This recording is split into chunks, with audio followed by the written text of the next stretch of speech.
Welcome to Coast View, the show that every single day celebrates the men and women who are making coastal Mississippi, and Mississippi for that matter, such a great place to live, work, and play.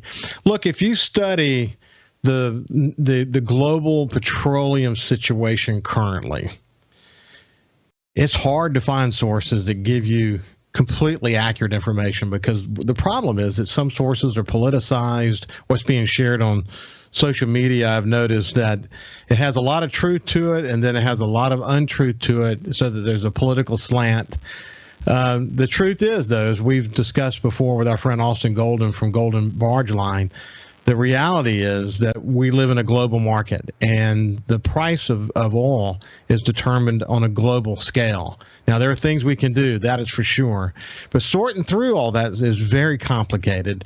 And I had the opportunity to visit with Austin, who's the president and CEO of Golding Barge Line, back a month or two ago, and I'm really looking forward to coming back to him today to just kind of find out what he's going through and to get the latest. Anyway, welcome to the show, Austin. Hey, thanks for having me. I'm glad to be here again. I want to just real quick, people can go back and do a search on our last show, but you do movement of refined petroleum products, petrochemicals, and chemical products throughout the entire U.S. inland water system. So you're working with all the major players, and you're in a really unique position. You're a young guy. You have a family-owned business, but you've done really well. But you're in a really unique position to really understand how dynamic the current situation is as it relates to petroleum. So I really appreciate you agreeing to come back and join me today. How's it going these days? Well, Ricky, our demand is certainly up. We are not seeing the amount of volume decrease relative to what the price of gas or diesel is. And I think a lot of that has to do with what the global demand is doing also. A big piece of the price we're paying at the pump now is really a global situation that doesn't have much room to be rectified. And I think that's why you see the inflation happening so quickly, is there's not a solve-all that's online or that can be tapped or reinvigorated with much notice. It's the refining situation in the world is what it is at this point from a capacity standpoint. Well, you and I talked about this the last time, but the realities of the pandemic and the impact that it had on the petroleum industry, what we saw demand go down dramatically. Never, on a worldwide basis, never seen anything like that before. And as a result, you saw oil producers, you saw refineries having to adjust to all of this. And then, of course, the demand comes back. I don't think it's back to pre-pandemic numbers yet, but it's doing really well.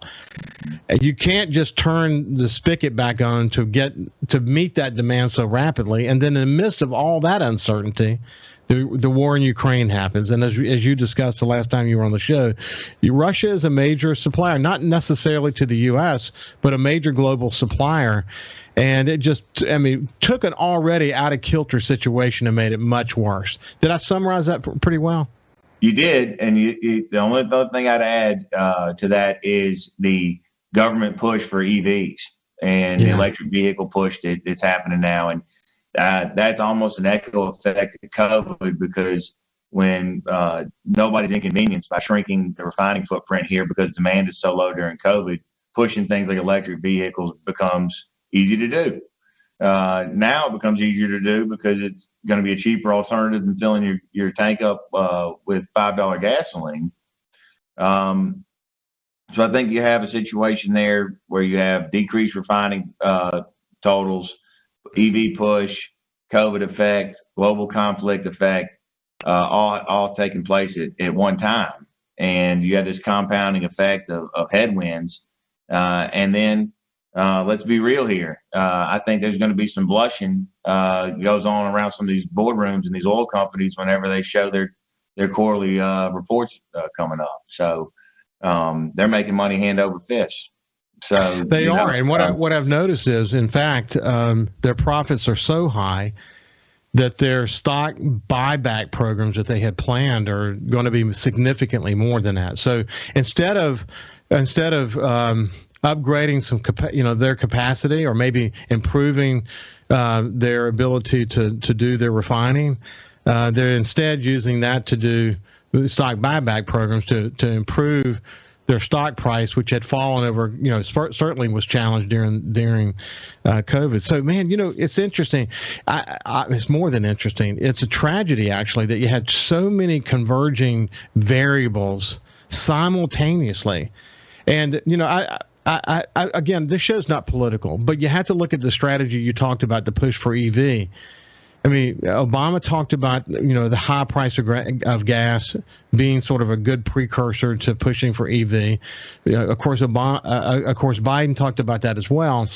But the reality is that in this moment, coming out of the pandemic, with the war in Ukraine, by pushing more regulations on the petroleum industry, you don't create an incentive at all for them to want to refine more.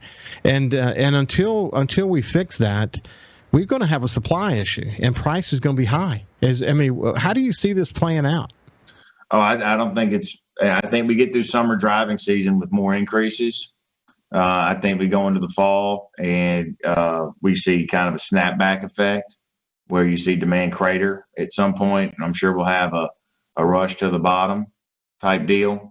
But I see that happening later Q4, when people start realizing that all the money they poured in their gas tanks not coming out in retail, not coming out in Christmas time, not coming out in a trip then to go see their family because they blew their travel budget in the summer. I think you're going to see a cratering effect later this year.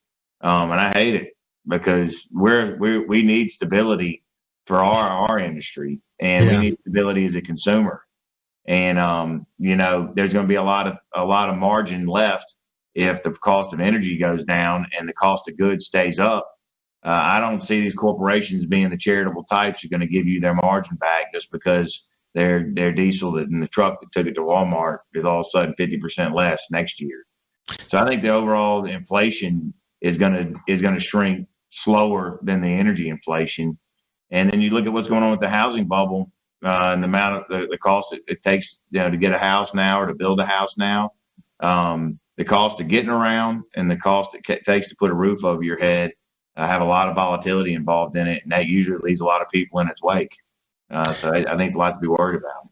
So, Austin, you talked about this the last time we talked, but when businesses had to deal with the lack of demand and the shutdowns that were occurring as a result of the pandemic, the petroleum industry was not immune to that. I mean, they had worker shortages just like everybody else did. They had to recalibrate how they were going to make investments, just like every other company did. They took refinery capacity down. Some of that has not come back up again and may not come back up again.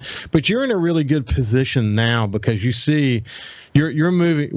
The refinery process yields gasoline and diesel, but a lot of other products, some products that are used for the production of other products, a lot of products are moved out of the country. That's why this thing is a global situation. You're in a unique position though to kind of see if you're beginning to see energy producing companies. Do you see them starting to change how they're going to produce capacity, or is it kind of status quo?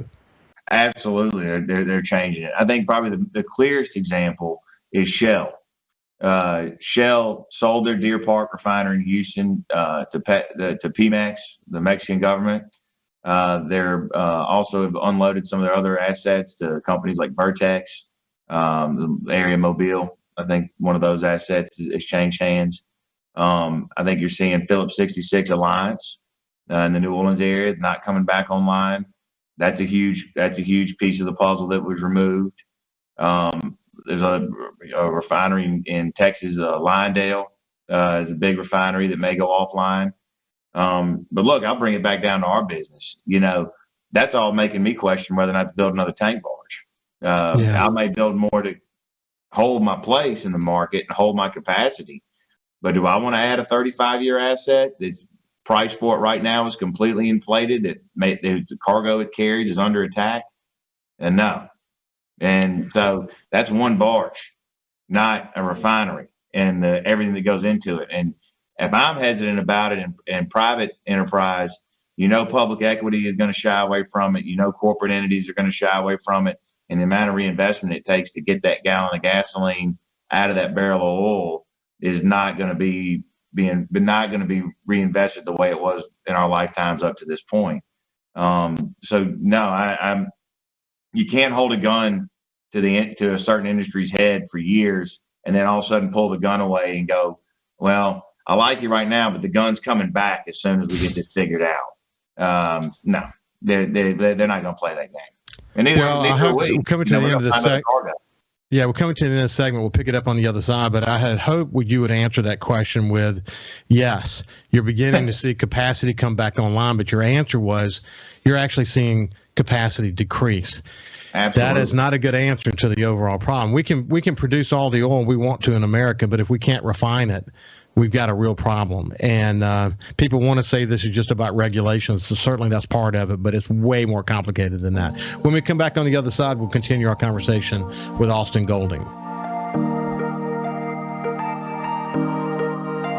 You know, Austin, one of the things, I have Austin Golding from Golding Barge Line, who is in a really unique position because he transports in inland waterways systems for the entire United States for the petrochemical industry. So he's in just a great position, not only to understand sort of the global situation, but really see how that global situation is impacting our ability to refine oil here in America.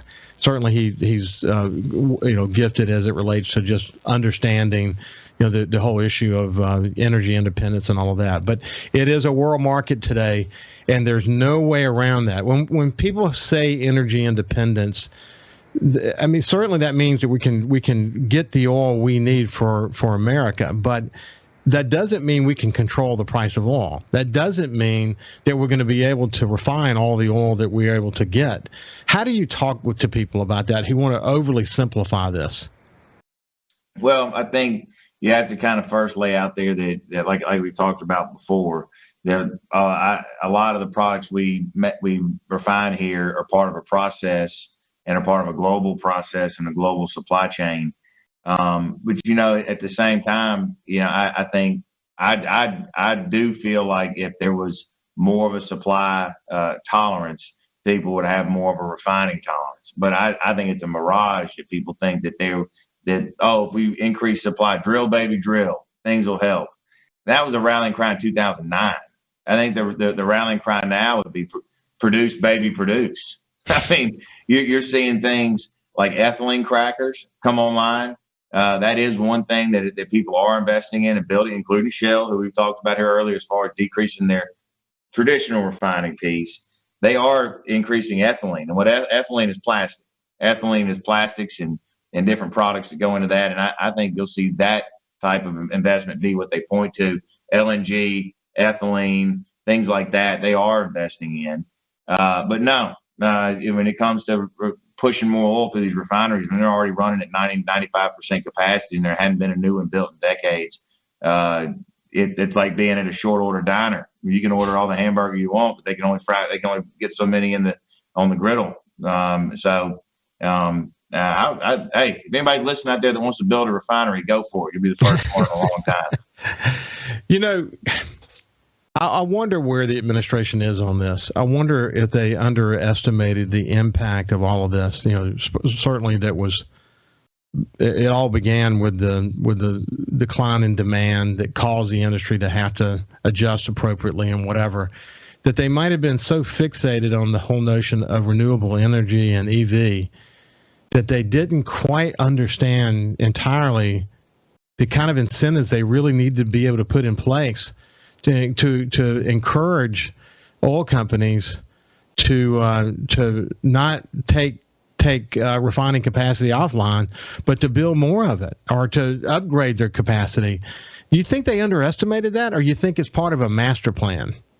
Oh, I think it's a master plan to decrease the amount of refinery capacity we have here, have the price of oil and the price of gas skyrocket in order to make EVs and that renewable options equally as competitive. Because when gasoline and diesel are down in $1, $2, you have to have incredible efficiencies with those renewable priorities. So there's no doubt there's a long-term plan here to raise cost on traditional carbon-based energy to raise it to the competitive level where it can match with the renewable options, because the renewable options are done coming down. Yeah, they're done coming down. You might get more efficiencies. You might get a longer lasting battery that charges quicker, that has more kilowatts, that has more power. but the cost of that's going to be fixed. So you got to get our costs up to there to become a competitive option. That I think that's the game that they're playing that we're caught in the middle of right now. And I think it also politically sounds better to be against refining than for refining, unless you live in an area of the country like ours that's responsible for that refining. So you can sell it. You can, and put, for example, we're moving more products north right now to make gasoline than we ever have as a company, ever. Almost all of our equipment is headed north. And a lot of that is because they don't have the refining capability up there that we do down here. So we have to make it down here so they can sell it up there because they're making such a high margin.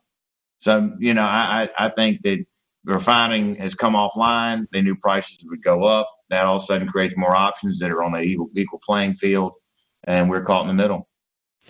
What's interesting, the political fallout from this will be dramatic. And, from what Biden said when he was in Japan, that we're going through this difficult transition. The reality is that in the wake of the pandemic, coupled with the war in Ukraine and what will probably be a long-term situation as it relates to Russia, I just don't see that going away. European Union and other, obviously, democratic countries around the world are going to move away from Russian oil.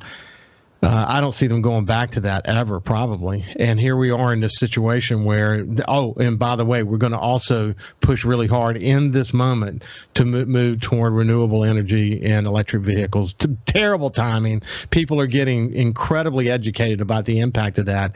And I don't think this turns out well politically. Austin, listen, it's been great to catch up with you. Sorry we didn't get the chance to visit for a full 2 segments, but we'll get you back soon. I hear you. It's a very, very complicated time for you. Keep up the good work, though, and represent Mississippi well. We appreciate you, my friend.